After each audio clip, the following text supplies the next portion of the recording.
ভেনেজুয়েলায় হামলার পর হুঙ্কার আমেরিকার রাষ্ট্রপতি ডোনাল্ড ট্রাম্পের। তিনি বলেছেন, যতক্ষণ না পর্যন্ত ভেনেজুয়েলায় নিরাপদ, সঠিক, ন্যায়সঙ্গতভাবে ক্ষমতা প্রতিষ্ঠিত করতে পারছি, ততক্ষণ পর্যন্ত ভেনেজুয়েলার শাসন করবে আমেরিকা।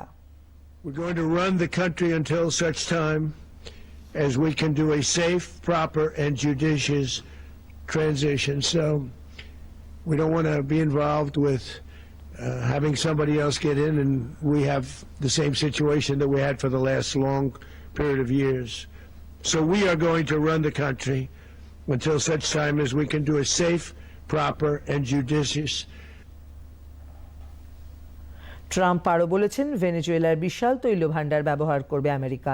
তেল পরিকাঠামো ঠিক করতে আমেরিকার সংস্থাগুলোকে কাজে লাগানো হবে। As everyone knows, the oil business in Venezuela has been a bust, a total bust, for a long period of time.